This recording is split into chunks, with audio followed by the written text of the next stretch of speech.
Hello everybody, it's me Ross and welcome to another video. Today I'm joined by good old Harvey as we discuss Kieffer Moore, the man who had a very unforgettable 11-game spell at Town, but the man is starring for Wales at Euro 2020. He scored in the opening group stage game and I'm sure a lot of Town fans were thinking, Kieffer Moore, I remember him, played for us, was terrible. But we're going to discuss his journey, his story, what a story it is. Harvey, straight off the bat, I'm sure it's for you as a Welshman, seeing him starring for Wales. I'm sure it's a big shock to you, but what a story, Kieffer Moore. I certainly wouldn't have foreseen it, a few years ago. I think like the majority of Town fans, when he came in for, I think it was £10,000 from Forest Green, it was seen as a kind of substitute appearance, an impact sub. That was about it, really. But he's come on and done really, really impressive things. I was at I think it was his away debut at Preston, I've mentioned before, where he came on in the 80th minute and was dreadful. If I'm being completely honest, he's 6'5", and I remember thinking he can't hold up a ball, he can't head a ball, which shocked me. But he's gone on and done brilliantly. He had a few loan spells, as we'll mention elsewhere, and scored a hatful of goals. And now he's first name on the team sheet for his country and his club. So he's done terrifically well, and it goes to show that you can go down different routes and still succeed. You look at people like Jamie Vardy, he's gone down a similar route, non-league, worked his way up. And Kieffer Moore's doing exactly the same, and credit to him, because, as I said, I certainly wouldn't have seen that coming a few years ago, and now he's kind of building into a real complete centre forward. That number 9 that is almost a dying breed in today's game, I think. And he's really bringing the kind of throwback number 9 to what we knew a few years ago. So, yeah, credit to him. He's done brilliantly. He's brilliant to see him do well for Wales as well. He holds the ball up fantastically well. He's great in both boxes. So, it's good to see him doing well.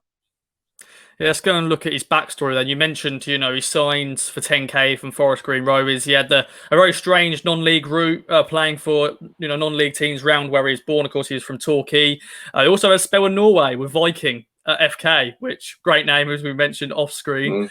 Of course, he then joined Yeovil Town, who were in the Championship at the time. Unfortunately, got relegated and stuff like that. But signing for Town, we were needing a striker, really, at that time. January 2017 was the date. We had Leon Best, let's not talk about him. Dave McGordrick, Brett Pittman, who had injury problems. We were relying on Tom Lawrence at the time to score us the goals. He was on loan at the time, and we were needing somebody. And Mick McCarthy, he's done well with his non-league punts, with Tyrone Mings, one of the biggest names, now playing for England at the Euros as well. So that's another great story there. 2 players who were formerly at Town. As you mentioned, made more substitutions, appearances, 11 games. Just didn't work out for him. Went out on loan to Rotherham in League One, scored a goal for fun for them. At the time, I was remember looking at his progress and I'm thinking, why don't we bring him back?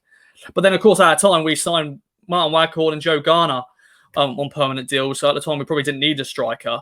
But I remember fans thinking, we have a player out on loan, why don't we bring him back? I think he scored a hat-trick on his debut for Rotherham. So I thought, what a great start.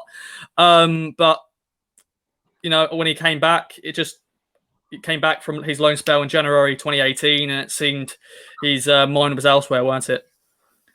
Yeah, I remember at the time. I think he was back for a week or two, and the first interview Mick had, when he was asked whether he's going to be in his plans now, he scored all those goals. Mick came out and said straight off the bat that his head's not at Ipswich, and it didn't sound like he was ever going to stay permanently after that loan spell. So it was one of them. He found his feet, scored a lot of goals, and he probably didn't like the fact that a lot of the time there was fans, I think Mick referred to it in his interview as well, sarcastically cheering when he won a header and things like that. And I was probably one of those fans, to be honest with you, because, as I said, he was really poor. But sometimes at clubs it just doesn't work out. It might work out at one club, it might not work out at the other. And it's proven that over the years he's moved to the right clubs. He's working under Mick again at Cardiff now, who we all know Mick's style of play will work really well. I think that's been proven last season. He scored 20 goals in the Championship. So it's just one of those things. Sometimes it works out for a player, sometimes it doesn't. But no doubt about it, he's improved massively over the years, and he's really coming into what I think is his prime as a striker now. And I see he's been linked with some Premier League moves as well, and that wouldn't surprise me at all to see him move to the Premier League. Mentioned it before about the kind of dying art as a number 9. There's still a gap in the market for one, and I think teams see that as a real valuable addition. So it certainly wouldn't shock me to see him go to the Premier League. I'm not sure we'll have any kind of sell-on clauses or anything like that, because, as I said back in the day, I don't think any of us expected this. So yeah, again, great credit to him. He's done brilliantly, and long may it continue. Hopefully it'll continue this weekend for Wales as well. You got to give credit to maybe Mick McCarthy, a lot of it as well. 10k we signed him for, and I think it was 750k. When he joined Barnsley, and he's now gone on to go for £1 million deals. You mentioned Cardiff. He also was at Wigan with Paul Cook. He, of course, unfortunately, suffered relegation with them because of administration and all that. And this year, it's funny how it's gone full circle for him, because now he's, as you mentioned, he's reunited with Mick McCarthy, and he's now proving that he can score in the Championship. And as you said, could he now, with him starring for Wales in the Euros? That I'm sure that will definitely have more interest in the Premier League. What's your sort of final words on Kieffer Moore's spell at the club? And Town fans can go, well done, Kieffer. It just didn't work out, and it happens with a lot of players. Sometimes we regret letting players go, like Jack Marriott and Jordan Rhodes, but it just happens, doesn't it, in football? Yeah, and it's as football fans are so quick to judge, and I include myself in that as well.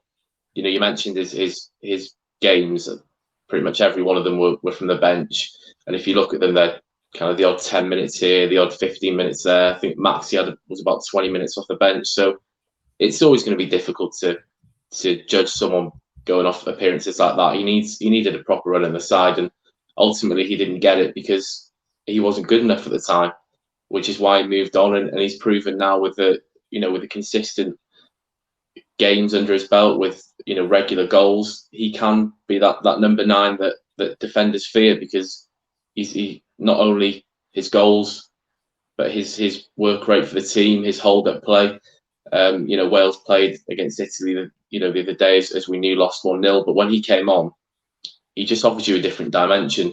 He's holding defenders off for fun. He's bringing others into play. So he's really improved as a player, and I can see him, to be honest, if he does get moved to the Premier League, I can see him scoring goals, because that isn't a division where it's got the kind of biggest physicality, in terms of strength or height or anything like that. So if he goes to the Premier League, I can see him being a real good addition there and getting a good few goals. You look at people like Bamford, who's gone from the Championship, gone straight to the Premier League and scored 17 goals.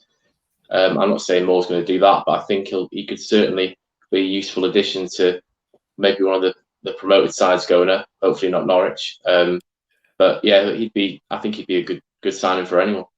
I remember I watched an interview with him on BBC, and he was a personal trainer and a lifeguard before turning into becoming a professional footballer, and that just great journey. Just fair play to him. He's still very young. I think he's 29 in August, so he's still got a lot of years ahead of him. This is his prime, you can sort of say. Yeah. Well, like you mentioned, Jamie Vardy.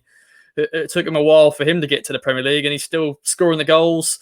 In a way, I think some England fans wish he was in the squad. I wish he didn't retire, but it is what it is. But Harvey, thank you very much for joining me. There we go then. Kieffer Moore, the spell that was very forgettable at Town, but fair play to him. Let us know in the comments down below your thoughts on Kieffer Moore's time at the club.